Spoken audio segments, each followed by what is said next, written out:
Why is Tennessee baseball in 2026 prime for another run to Omaha?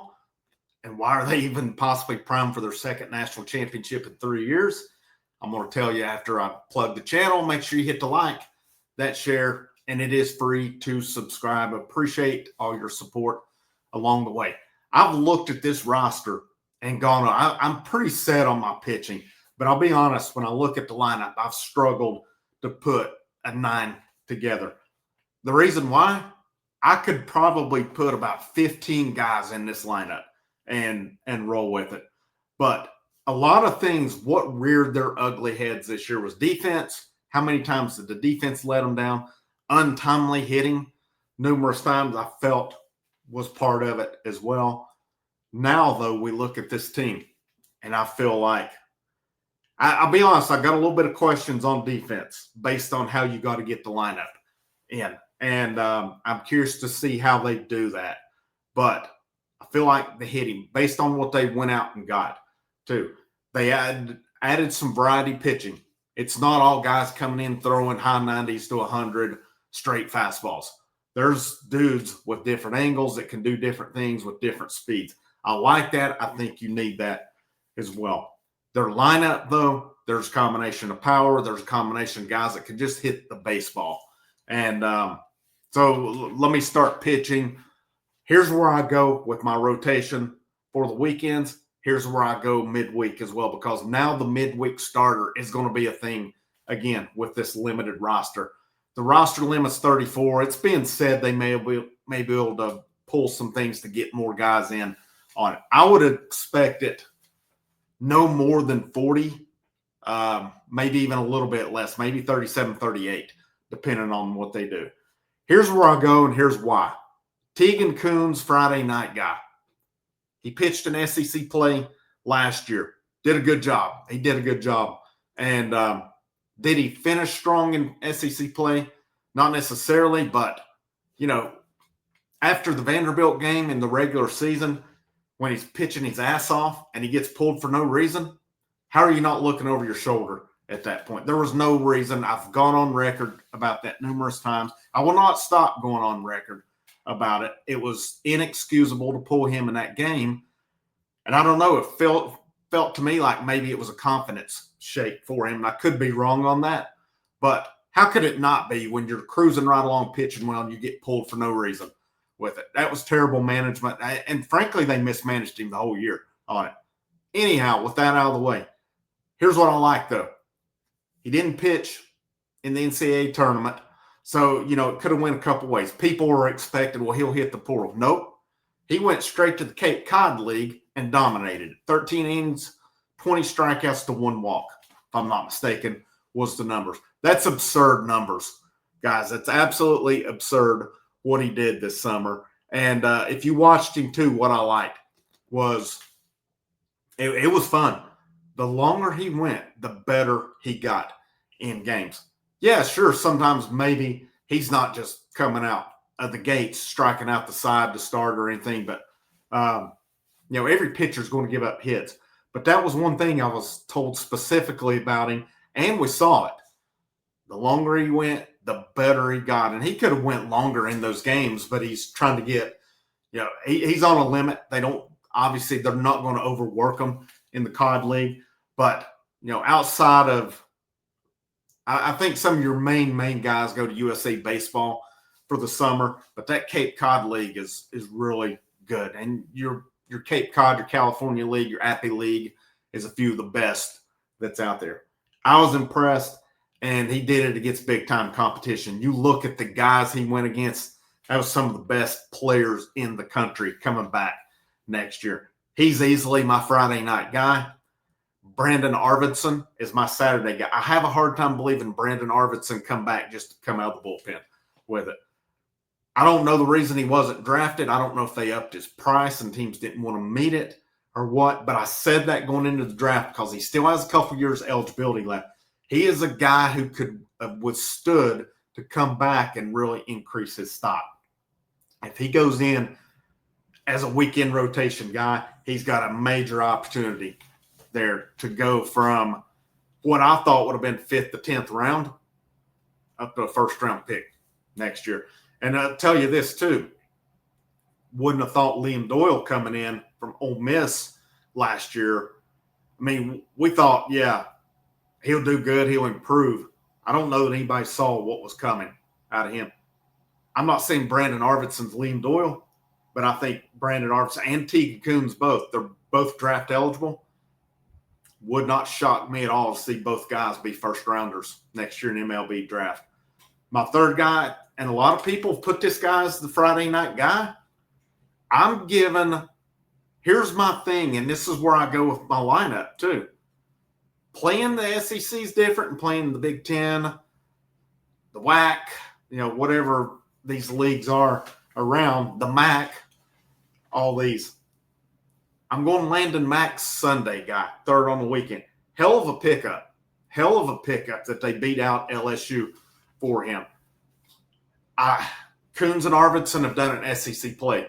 I'm putting that above. That's just me on it. Could be wrong when it's all said and done, but I think that's where you go. Coons, Arvidsson, Mack, and I don't look back. I love what they did through the portal with all aspects. Pitching specifically, Mack, that's a weekend starter for them. Now, could somebody else sneak into the rotation or work their way into it? Sure.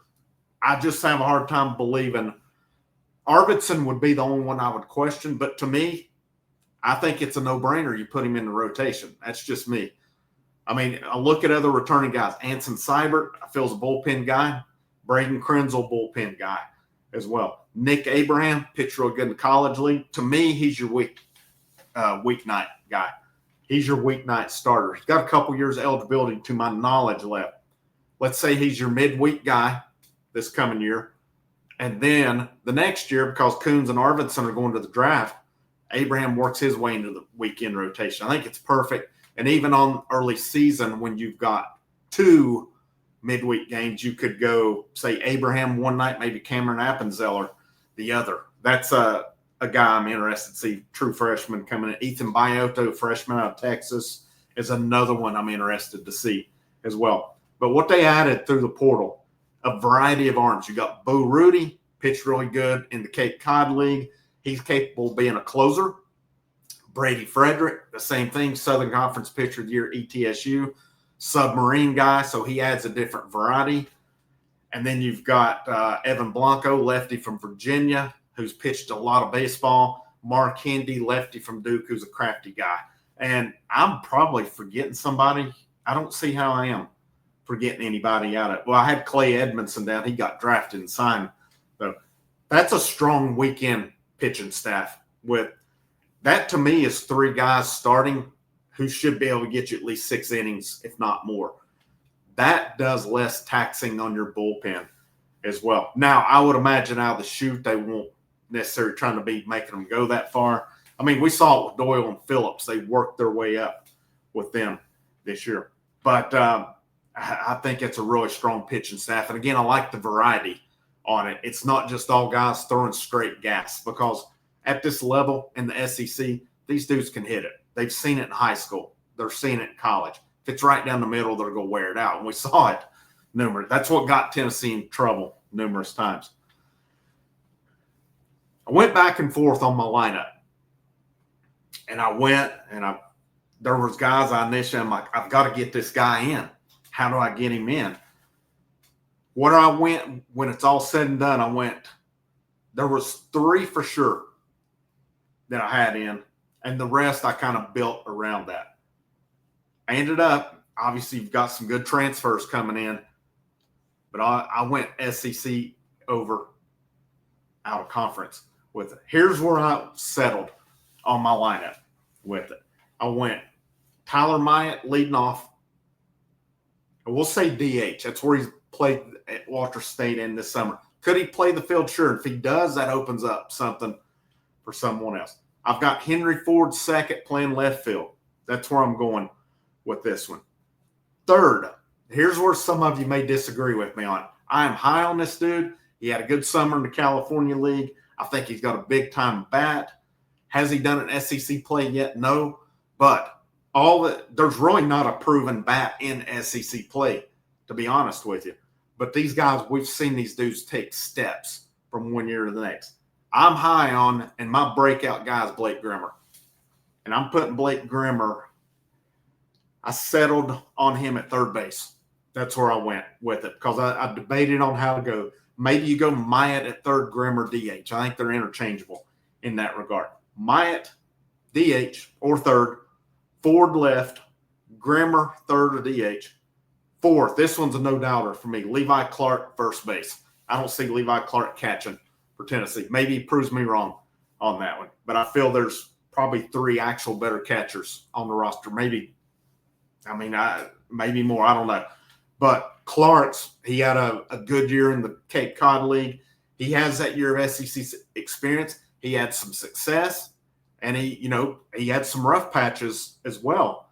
But at the end of the year, he did a good job overall.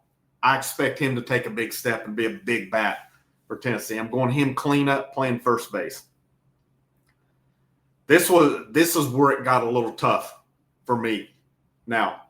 And I settled on that. I went with a few different lineups. Here's where I'm going, but I could change this one.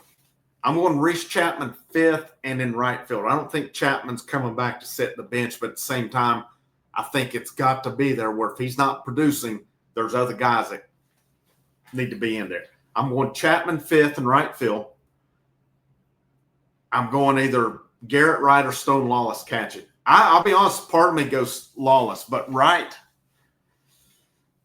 if I'm going bat, I know Wright did really well with the bat at Bowling Green. He did not have a good summer in the Cape Cod League. Stone Lawless did. Stone Lawless has seen SEC play. I don't think Stone Lawless is that bad of a catcher, but I think Wright is a better overall catcher. So I'll say one of them, Wright or Lawless. I know it's been said Wright can play the outfield too, but I don't know in that regard if I went Lawless catcher, Wright in the outfield, who I take out is the problem. I went Chapman there.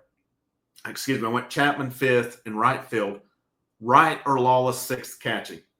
Again, it got difficult here, but I went Chris Newstrom.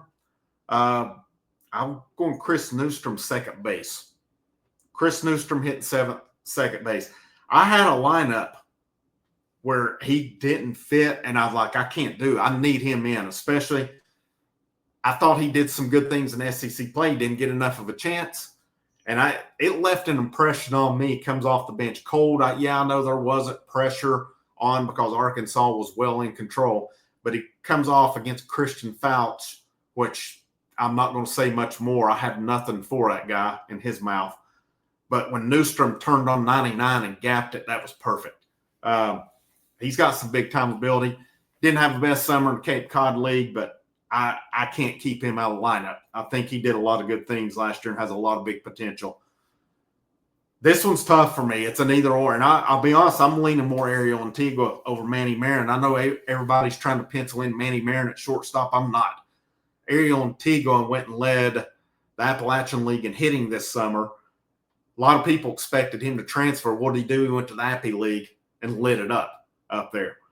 His defense is not in question. I don't care if he had 7 errors last year or not. It was called he was trying to do too much with the time that he got. And it was not lack of ability. Nobody can cover shortstop like him. And I've seen people say, well, maybe you go Marin short, Antigua second. If Antigua's in the lineup, he's a shortstop. There's not a better shortstop.